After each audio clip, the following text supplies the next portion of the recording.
알리와 테무가 우리나라 시장을 다 집어삼킬 수 있다. 이 토종 이커머스 업체들이 굉장히 큰 도전에 직면해 있다. 너무 성장세도 빨랐고 이 거센 파고가 오고 있는 모양새였는데 한 5월 말쯤에 매출 이런 걸 뚜껑을 열어봤더니 이거 생각보다 폭발력이 별론데? 이거 생각보다 그렇게 세지 않은데? 귀에 빡빡해는 이슈 맛집 귀의 빡종원입니다. 오늘은 이 알리와 테무, 중국의 C커머스의 근황을 한번 전해드릴까 해요. 자, 숫자만큼 정직한 건 없죠. 테무와 알리가 우리나라에서 지금 현재 어떻게 지내고 있는지 근황을 알아보기 위해서 몇 가지 좀 지표를 준비를 해서 왔습니다. 월간 활성 사용자 수는 뭐냐, 말 그대로 한 달에 한 번이라도 이 앱에 들어가 보는 사람을 말을 하는 겁니다. 올 초에 이 아이템을 할 때만 해도 지금의 성장세라면 테무가 11번가를 뒤집고 3위로 올라설 것이다 라고 거의 대부분의 전문가가 예상을 했었는데 6월이 되도록 테무는 4등입니다. 이게 좀 더 심각한 거는 이 알리 테무의 사용자 수를 보면은 2개월 연속 감소를 했어요. 이제 들어가 보지도 않는다는 얘기예요. 이 앱을 깐 사람들이. 뭐 들어가는 사람 좀 줄어들면 어떻습니까? 매출만 늘어나면 되지, 객단가만 높아지면 되지. 그런데 지금 이 매출을 보면은 여기 1, 2, 3, 4 티몬까지 전부 다 국내 업체죠. 알리가 그렇게 요란벅적하게 우리나라에서 영업을 하고 있는데 티몬보다 안 나왔습니다. 그러니까는 아이쇼핑에서 그치고 있다. 그냥 재미로 한번 들어가 보지 구매까지 이어지지 않는 현상이 뚜렷해지고 있다. 구매 전환율이라는 게 있어요. 실제 앱을 들어가 가지고 구매까지 가는 이 확률, 이 구매까지 가는 사람이 얼마나 되느냐, 이걸 따져보면 조금 더 문제가 심각해집니다. 쿠팡이 한 7, 8%? 그러니까 100명 들어가면 이 중에 7, 8명 구매를 한다는 건데 이게 쿠팡이 좀 비약적으로 높은 거고 평균이 1.3%인데 다운을 받은 사람 수로는 알리와 테무가 굉장히 많지만 실제 구매 전환율과 매출로 봤을 때는 굉장히 쪼그라든다는 얘기죠. 자, 이렇게 놓고 보자면 우리나라를 전부 집어삼킬 것 같던 C커머스가 지금 그렇게 힘을 못 쓰고 있는 모양새예요. 언론의 어떤 이목 집중, 화제성, 광고, 엄청난 마케팅비, 이 모든 걸 다 누렸음에도 왜 폭발적이지 못했나? 왜 결과는 점점 이렇게 나오고 있나?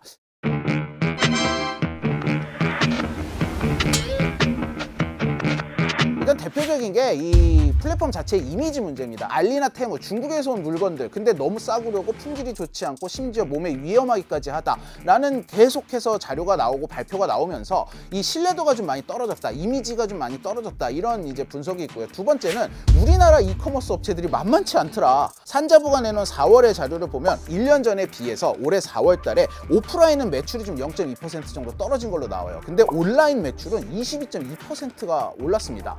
그 이유가 여러 가지가 있는데 대표적인 게 알리 천억 페스타에 맞서기 위해서 굉장히 큰 할인을 했기 때문에 매출 증진을 이뤘다, 이런 얘기가 나오고 있습니다. 실제로 지금 쿠팡 같은 경우는 지난해 13년 만에 처음으로 적자에서 흑자 전환을 했다라고 대대적으로 보도가 나왔죠. 지금 올해 다시 적자로 돌아설 것 같다는 얘기가 나오고 있어요. 왜 그러느냐? 바로 이 알리의 출혈 경쟁으로 맞서기 있기 때문입니다. 지금 중국에서 들어오는 직구 물품이 경쟁력이 우리나라에서 도저히 갖출 수가 없으니까 쿠팡이 직접 중국으로 들어갔어요. 그래서 그 웨이아이시의 쿠팡 물류센터에다가 직원을 200명을 고용을 해가지고 그 알리와 테무를 통해서 물건을 파는 중국의 저가 도매업자들을 직접 입주를 시키고 있습니다. 굉장히 파격적인 조건으로 이 셀러들을 모집을 하고 있거든요. 그 일부 업체가 파는 물건들은 대표적인 게 핸드폰 충전기, 고속 충전기 이런 것들인데 이런 거는 과거 3배, 4배씩 차이 났던 게 지금 한 1.5배 정도밖에 차이가 나지 않아요. 일부 품목입니다. 일부 품목. 소비자 입장에서 이런 경쟁은 언제나 환영입니다. 결국 우리나라에서는 시장에 정화 기능이 작용을 했다라고 볼 수 있을 것 같아요. 워낙 품질이 낮은 물건이 많으니까 알아서 도태가 되는 거죠.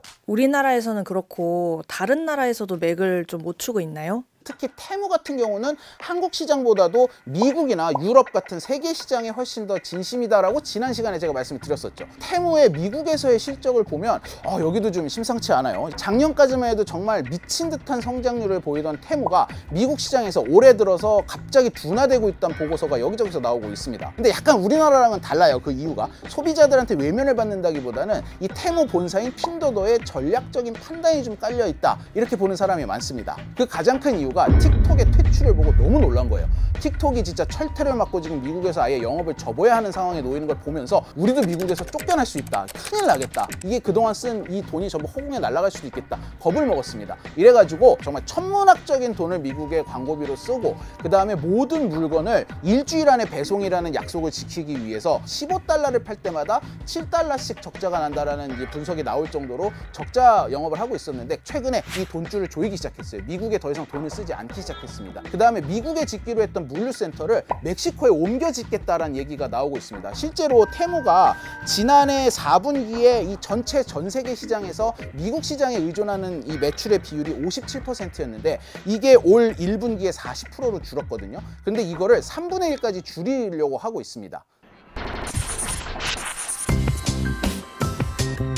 유럽도 뭐 전기차니 뭐 과잉 생산이니 이걸로 계속해서 중국에서 들어오는 직구물품을 규제를 하겠다라는 얘기가 나오니까 35% 정도 차지했던 게 올해 들어서 이제 전체 매출의 한 30% 정도로 좀 점유율이 낮아졌는데, 테무가 미국과 유럽이 좀 불안하다, 여기서 우리가 사업 확장을 더 이상 못할 수도 있다라는 판단 하에 결국은 이게 동아시아로 넘어올 것이다 라는 분석이 외신에서 나오고 있거든요. 전략적으로 미국이나 유럽에서는 좀 잘 안 될 것 같고 한국을 포함한 이런 아시아 쪽으로 돌리려는 건가요? 그러니까 이게 지금 직구 형태의 물건을 파는 거에 대한 한계인데, 직구는 결국 그게 어떤 나라가 됐든지 간에 그 나라의 세관을 통과를 해야 들어올 수가 있습니다. 통관 절차에 투입되는 공무원 수는 정해져 있어요. 이러다 보니까 알리에서 들어오는 물건이 3배, 4배, 5배, 6배 주문 건수가 폭증을 한다 한들 배송일만 늦어질 뿐, 이 물건을 더 빨리 받아보기는 점점 힘들어지는 거고, 이런 게 소비자 경험으로 이어지는 거거든요. 이러다 보니까 직구만을 가지고 한 나라에서 폭발적으로 매출을 증가시키기는 좀 어렵다. 진출해 있는 나라가 지금 70개도 넘어요. 아프리카 국가, 남미 국가, 아세안, 뭐 미들아시아 이런 데서도 이 테무를 통해서 물건을 많이 삽니다. 근데 그런 나라들 입장에서는 어차피 자기 나라에 그런 물건을 만드는 산업 기반이 별로 없어요. 그런데 굉장히 저가로 제공을 하잖아요. 그런 나라에서는 반감이 적습니다, 지금. 미국이 우리를 막으면 어떡하지만 이것만 우려하고 이럴 상황은 아니라는 말씀이시군요. 그렇죠. 미국 없어도 뭐 멕시코도 있고 브라질도 있고 뭐 칠레도 있고 뭐 이렇게 생각하는 거죠. 알리테무가 어쨌든 돈을 버는 방식이 박리담회잖아요. 최근에 좀 중국이 과잉 생산을 하려고 하는데 그거에도 관련이 있는 건가요? 관련이 있지만 또 너무 관련이 있다고 보기 좀 약간 애매한 부분이 있습니다. 최근에 문제되고 있는 게 하나 있죠. 중국의 과잉 생산. 지금 뭐 미국도 그렇고 유럽도 그렇고 중국을 향해서 계속 연일 경고를 날리고 있습니다. We're monitoring spillovers, and I wouldn't take anything off the table as a response. 大肆炒作所谓的中国产能过剩论，宣布对中国电动汽车等产品加征关税。此举的政治意味明显，将会带来严重的负面影响. 중국 내에서 다 소비를 하지 못하는 이 엄청난 물건을 해외로 밀어내기 위한 창고로서 알리테무를 이 국가 차원에서 장려하는 게 아니냐, 이런 얘기가 있는데, 요거는 조금 좀 다르게 봐야 할 부분이 있어요. 뭐가 있느냐, 과잉 생산이 되는 품목의 뭔지를 살펴볼 필요가 있어요. 철강, 알루미늄, 방직, 그리고 전기차, 2차 전지, 태양광 패널, 뭐 이런 것들입니다. 철강과 알루미늄, 방직은 과잉 생산을 하고 있는 게 맞다라고 인정을 하고 있어요. 하지만 전기차와 2차 전지와 태양광은 아니다, 과잉 생산이 아니다 라고 부정을 하고 있는데, 철강 같은 경우는 철강을 생산을 하는 클러스터가 생성이 돼 있는 지방자치단체들이 있거든요. 자금 사정이 어려운 지방정부가 이거 공장 돌리는 거 중단을 못하고 있는 중이에요. 이래가지고 오히려 미국에서 좀 제재를 해줬으면 하는 마음이 있다고 합니다. 그걸 명분으로 공장을 멈출 수 있으니까. 하지만 전기차와 태양광과 2차 전지는 중국은 계속해서 우리는 과잉 생산하고 있는 게 아니다 항변을 하고 있는데, 요거는 이제 사실 중국의 말을 100% 믿기는 어렵습니다. 근데 이 중에 알리테무에서 파는 거 있나요? 없죠. 알리템에서 파는 거 없어요. 이거는 약간 국가 기관 산업하고 연관이 되는 대기업들이 주도로 찍어내는 물건들이거든요. 소품종 대량 생산입니다. 그런데 알리테무에서 팔리는 물건들은 다품종 소량 생산이에요. 이러다 보니까 과잉 생산 때문에 알리테무를 권장한다는 말이 좀 맞지 않는 부분이 있어요. 그렇다면 중국 정부는 왜 알리테무를 계속해서 세계 시장에 뻗어내려고 할까? 그 이유는 바로 정치적으로 도움이 되기 때문입니다. 사회주의 국가인 중국 입장에서는 대기업 또 자본가 이쪽도 중요하겠지만 사실은 수많은 소시민들, 소상공인들 이 사람들이 정치적으로는 훨씬 더 또 중요하죠. 그런데 지금 중국이 소비가 침체되면서 소위 자영업자나 이제 소기업들이 상당히 심각한 어려움을 겪고 있거든요. 주로 이런 사람들이 만드는 제품을 테무나 알리가 퍼다가 해외에 판매를 하고 있는데 이 플랫폼을 통해서 수많은 영세업자들, 작은 기업들이 돈을 번단 말입니다. 중국 정부 입장에서 볼 때는 상당히 마음에 드는 그런 사업이라고 할 수 있죠. 거기에다 중국이 지금 첨단 산업을 계속 장려를 하고 있는데 알리, 테무, 쉬인 전부 AI를 도입한 이커머스 첨단 산업이죠. 이게 딱 맞아떨어지는 거예요. 중국이 지금까지 이들 이커머스 업체에 지원한 돈이 우리나라 돈으로 2,325조 원에 달한다는 미국 연구 결과가 있습니다. 기존에도 어마어마한 돈을 지원하고 있는데 지금 중국이 더 지원하겠다. 물류센터 짓고 뭐 물류 시스템 갖추는데 여기에 중국 정부의 지원금까지 온다면 설사 미국에서 좀 주춤하고 우리나라에서 좀 주춤해도 앞으로 또 어떤 형태의 프로모션을 통해서 확장을 해나갈지 알 수가 없는 상황인 겁니다.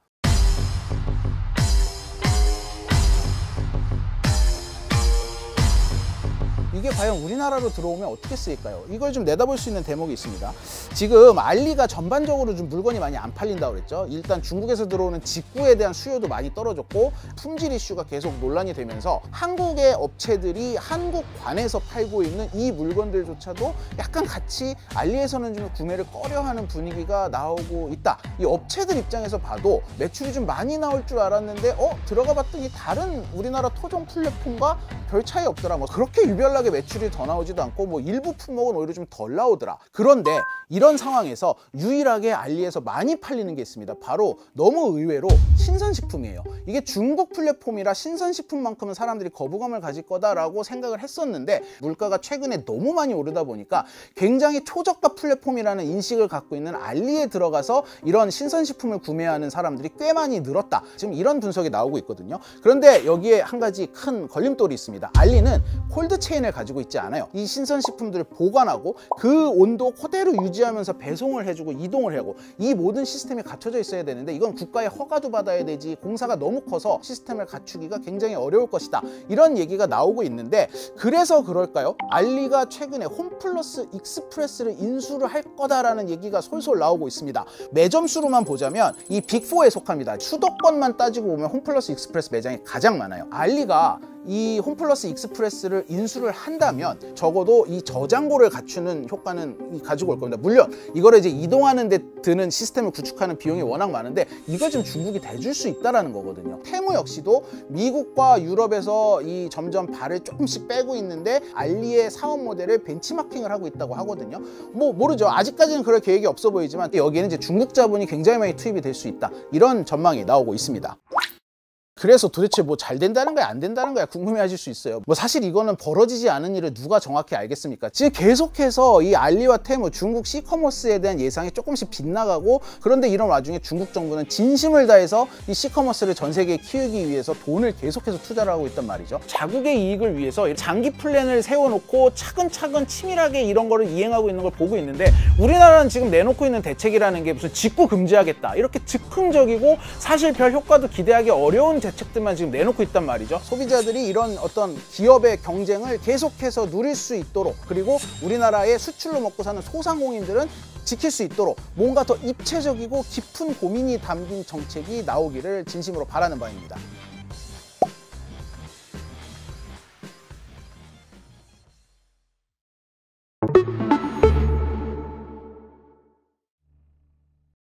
아모레퍼시픽이 2분기 영업이익이 42억 원이 남았습니다. 주가까지 같이 폭락을 했죠. 그런데 또 다른 한쪽에서는 요즘 K-뷰티가 전 세계 시장을 석권하고 있다, 이런 얘기가 나오고 있단 말이죠. 어떻게 된 거지? 왜 이렇게 약간 서로 다른 얘기가 흘러나오는 거지 궁금할 수가 있는데, 이 한국의 화장품 산업과 중국 시장에 대한 이야기를, 그리고 중소기업과 대기업에 대한 이야기 오늘 한번 해보도록 하겠습니다. 귀에 빡빡히는 이슈 맛집, 귀의 빡종원입니다. 그때 뭐 기억나실 텐데 한방 기반의 이 중고가 화장품이 엄청난 인기를 끌었고, 이 또 중국에서 보따리상 등이 한국에 와가지고 면세점에서 정말 화장품을 쓸어갔었죠. 중국이란 시장과 화장품은 뗄래야 뗄 수 없는 관계였어요. 그런데 2016년이 마지막이었습니다. 2016년에 무슨 사태가 있었냐? 사드 사태가 벌어지죠. 이 상황에서 사드와 함께 더불어 중국의 애국 소비 열풍도 같이 불어나면서 이 화장품의 판매가 급격하게 떨어지기 시작을 합니다. 보시다시피 사드 사태의 영향으로 2016년 수출 증가율이 뚝 떨어졌죠. 그러다가 2022년부터는 아예 이게 감소를 하기 시작합니다.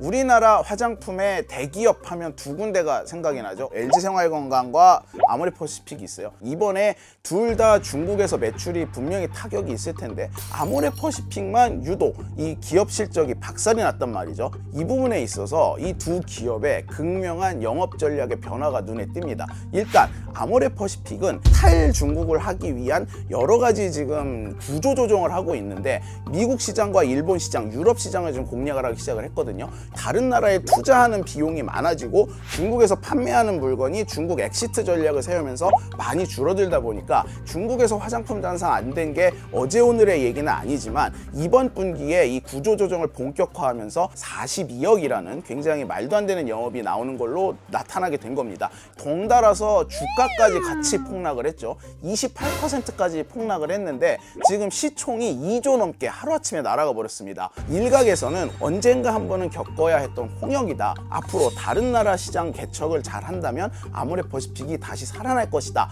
라는 전망도 나오고 있어요. 그런가 하면 LG생활건강은 중국 시장을 다시 살려보자, 약간 이런 마인드가 강해요. 물론 다른 나라도 같이 개척을 하고 있는 건 맞습니다. 하지만 아모레퍼시픽처럼 과감하게 중국을 버리는 결단을 내리지 못한 거예요. 더 중국 사람들이 좋아하게 더 브랜드를 좀 리뉴를 하고 중국 가수 아이돌들 대거 데려다가 행사도 하고 콘서트도 열고 이런 식으로 좀 홍보를 하고 있거든요. 중국이란 시장의 불확실성은 뭐 제가 굳이 말 안 해도 다 아실 거예요. 이래서 전문가들이 저렇게 중국에다가 비용을 쏟아붓는 게 맞나? 우려 섞인 전망을 내놓고 있는 상황인 거죠.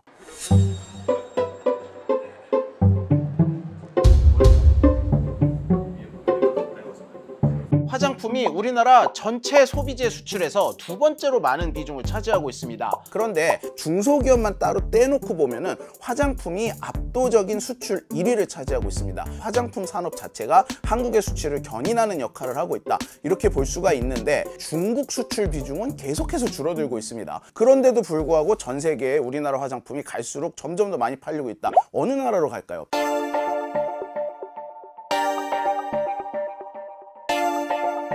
수많은 우리나라의 화장품 중소기업들은 중국 시장에 본격적으로 진출하지 않고 있습니다. 대신에 미국이나 일본이나 유럽 쪽으로 넘어가고 있어요. 특히 미국으로 수출하는 화장품 비중은 매년 늘어나더니 지난해에 사상 최초로 대미 화장품 수출액 10억 달러를 돌파했습니다.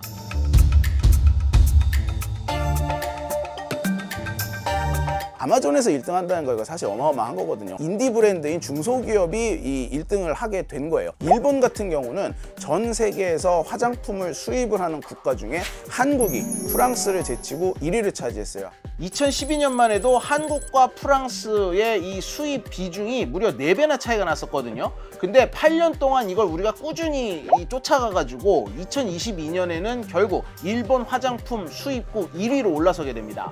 한때 뭐 우리나라에서 일본 화장품 많이 썼었잖아요. SK2라든가 놓치지 않을 거예요. 뭐 이거 아시죠? 그런데 웬만한 오프라인 유통업체에 들어가면 한 섹션씩 이렇게 입점을 해 있더라고요.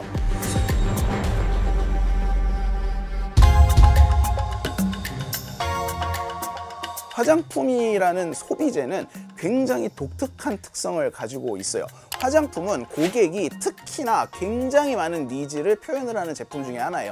내 피부에 직접 바르는 거다 보니까 나한테 맞는 제품, 나한테 내가 좋아하는 성분으로 이루어진 제품, 이걸 찾는 게 굉장히 중요한 제품이고, 화장품은 우리가 얼굴에 바르고 나면 어느 브랜드를 발랐는지 알 수가 없습니다. 굳이 내가 20만 원짜리 화장품을 바르든 2만 원짜리 화장품을 바르든 가격은 10배 차이가 나는데 이 바르고 난 후에 효용감에 있어서 큰 차이가 없다라는 거죠. 애플 쓰는지 갤럭시 쓰는지 앞에서 보면 바로 알 수 있죠. 자동차에 탄 순간 그 자동차의 로고가 보입니다. 화장품은 제가 뭘 발랐는지 파우치를 꺼내서 일일이 보여주지 않는 이상 사실상 유명 브랜드를 쓸 필요가 없는 제군이에요.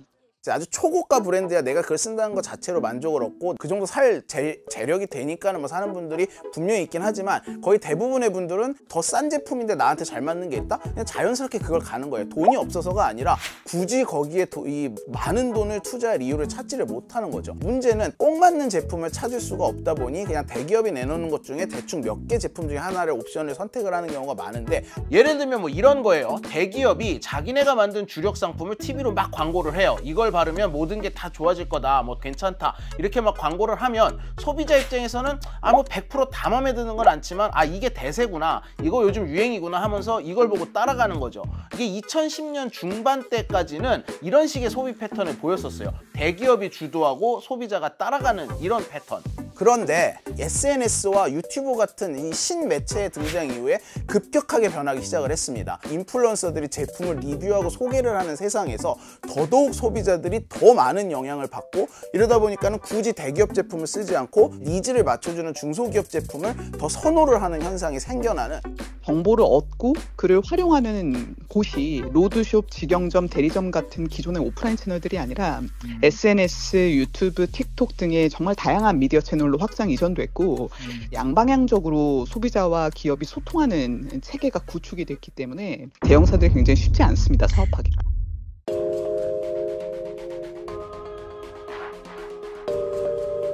인프라 자체는 기존에 잘 나가던 대기업이 훨씬 더 잘 갖추고 있을 수도 있는데 좀 중소기업보다 대기업이 못하고 있다는 거잖아요. 솔직히 화장품이야 역사와 전통이 있는 대기업이 아이디어도 더 많을 것이고 뭐 만들기도 자기네 공장에서 직접 만들면 되는데 라고 생각을 하실 수 있는데, 그렇지가 않습니다.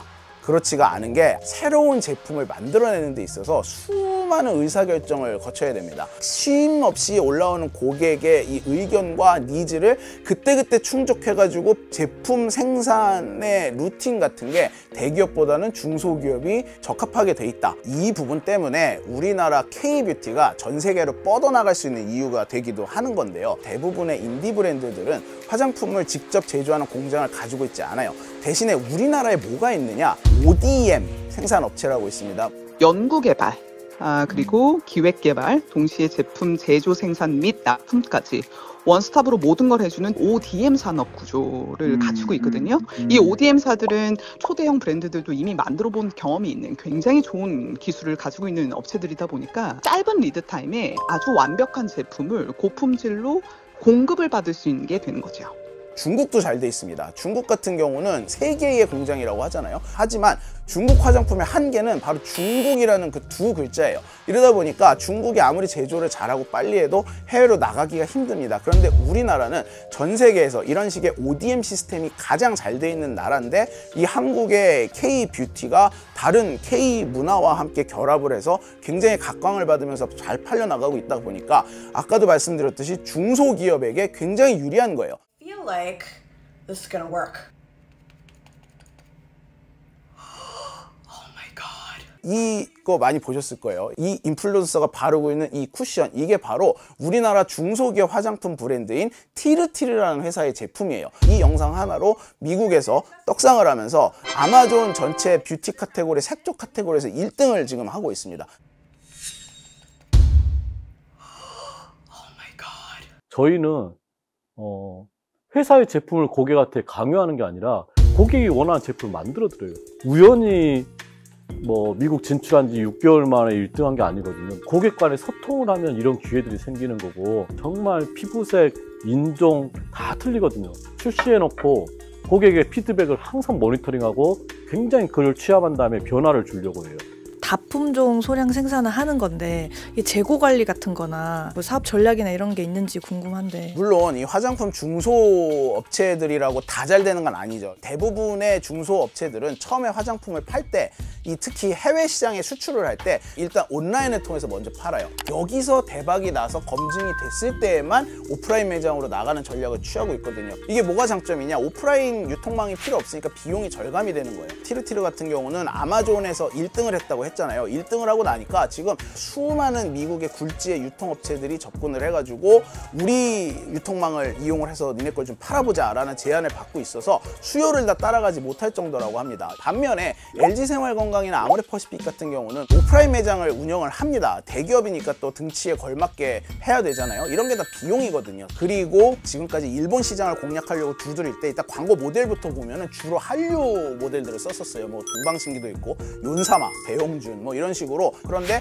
티르티르 같은 경우는 일본 현지 모델을 써서 광고를 했다고 해요. 물론 이렇게 되면은 뭔가 한류라는 기댈 수 있는 건덕지는 없어지는 거죠. 정말 말 그대로 일본의 그 유수의 제품들과 이 성능으로 경쟁을 해야 되는데 그게 먹힌 거예요. 그게 먹히는 순간 일본 시장에서 이 전 이커머스 플랫폼에서 1위를 차지하고 이게 발판이 돼서 미국으로도 진출할 수 있는 상황이 된 거죠. 이러다 보니까는 이 굉장히 중소기업이지만 화장품을 판매하는 데 있어서는 영리했다 라는 평가가 나오는 겁니다. 어떻게 보면 우리나라 이 제조업 중에 중소기업이 대기업을 약간 압살할 수 있는 거의 유일한 이 소비재가 화장품이 아닐까 이런 생각이 들기도 합니다.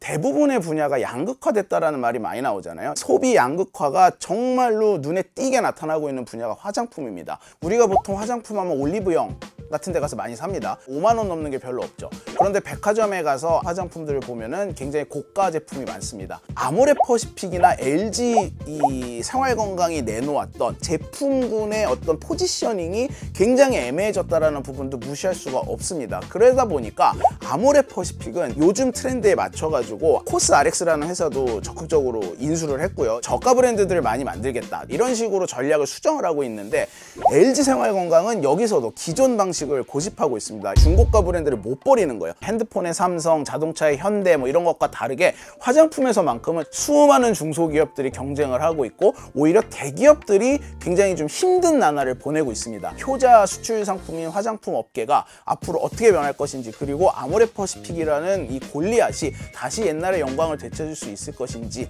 이 지켜보는 것도 관전 포인트가 될 것 같습니다.